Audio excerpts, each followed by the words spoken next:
नमस्कार साथियों, आज हम लोग शुरू करते हैं,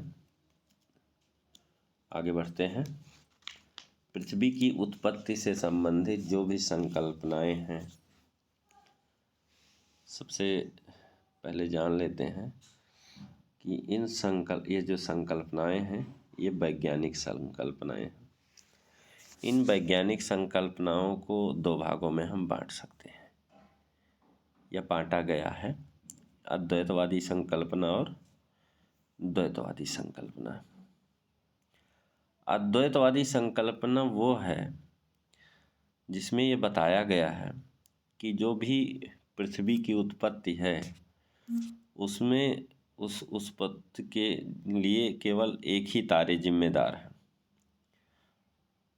और द्वैतवादी संकल्पना में एक से अधिक तारे जिम्मेदार हैं। तो अद्वैतवादी संकल्पना के तहत आज हम लोग कांट की वायव्य राशि परिकल्पना की शुरुआत हम लोग करेंगे। कांट ने क्या कहा था? अद्वैतवादी संकल्पना में को पेरेंटल हाइपोथेसिस भी कहते हैं। पेरेंटल हाइपोथेसिस, जिसके अनुसार ग्रहों तथा पृथ्वी की उत्पत्ति केवल एक ही वस्तु या तारे से मानी जाती है। इस समस्या को सुलझाने, मतलब कौन सी समस्या? सौरमंडल की उत्पत्ति केवल एक ही तारे से हुई है। इस समस्या को सुलझाने के लिए अनेक विद्वानों ने समय समय पर अपने मत प्रस्तुत किए हैं, जिसके तहत हम देखते हैं 1755 में कांट ने अपनी वायव्य राशि परिकल्पना दी थी। इस वायव्य राशि परिकल्पना के अनुसार कांट ने यह माना कि प्राचीन काल में ब्रह्मांड में दैव निर्मित कुछ आद्य पदार्थ थे जो बिखरे हुए थे। ये जो आद्य पदार्थ हैं, ये बिखरे हुए थे। तो ये जो पदार्थ बिखरे हुए थे, धीरे धीरे इन जो बिखरे हुए पदार्थ थे, पहले तो ये अत्यंत कठोर, शीतल और गतिहीन थे। क्या थे? अत्यंत कठोर, शीतल और गतिहीन थे। लेकिन इनके अंदर आकर्षण बल उत्पन्न हुआ, और ये आकर्षण बल के कारण ये एक दूसरे से टकराने लगे। ये एक दूसरे से जो ये पदार्थ जब टकराने लगे, तो इन आपसी टकराव के कारण क्या हुआ? आपसी टकराव के कारण इसमें ताप और भ्रमण गति उत्पन्न हुआ। ताप उत्पन्न हुआ और भ्रमण गति। अब जो ताप और भ्रमण गति जो उत्पन्न हुआ, इसकी वजह से ये जो है, इसमें तापमान की वृद्धि हुई और एक गतिशील नीहारिका का आविर्भाव हुआ। तो तापमान में निरंतर वृद्धि होती गई, जिस कारण से आद्य पदार्थ एक वायव्य राशि में परिवर्तित होने लगे।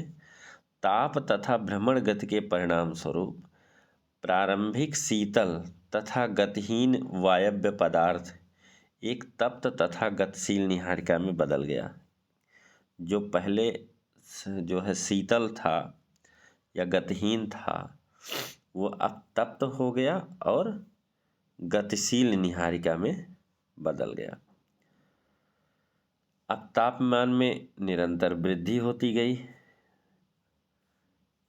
वृद्धि के कारण वायव्य राशि में ये परिवर्तन हुआ।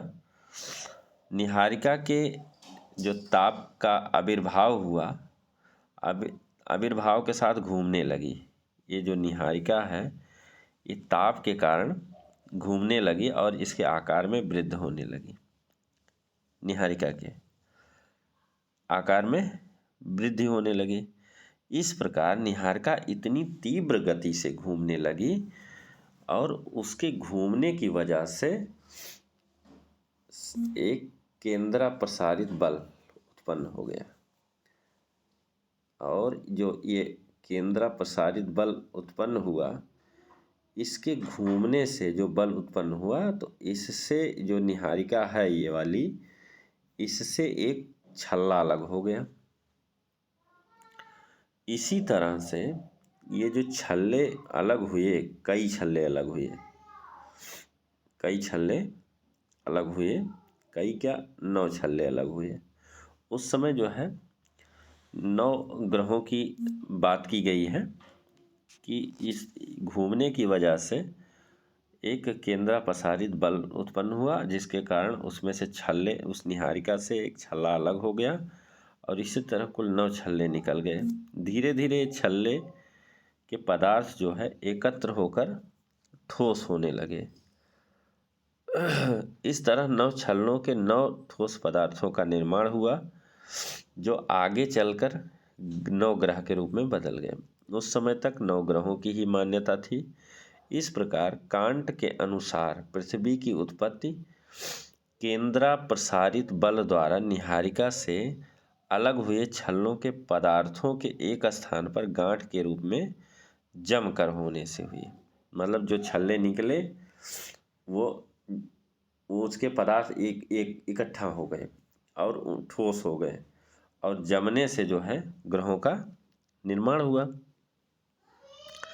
जो मौलिक निहारिका थी, जिसमें से छल्ले निकल रहे थे, उसका जो अवशेष बचा वो क्या बन गया?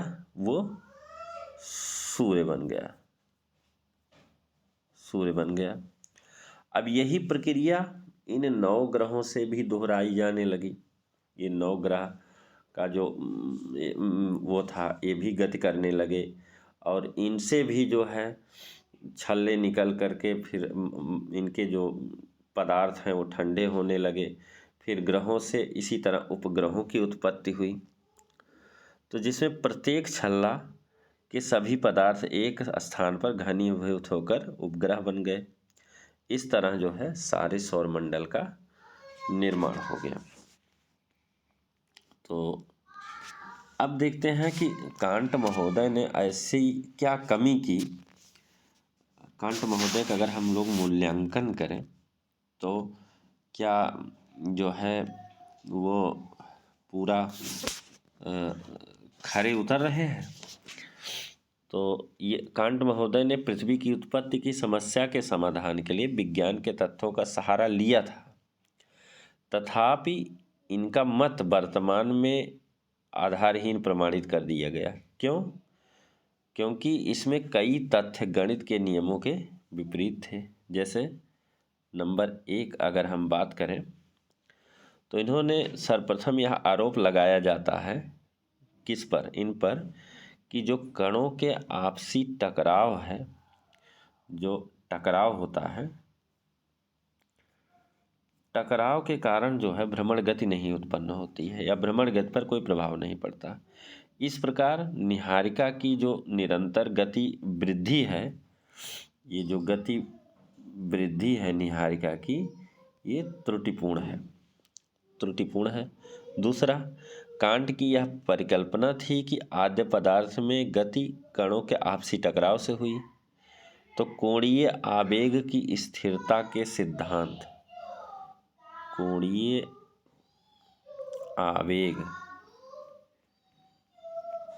की स्थिरता के सिद्धांत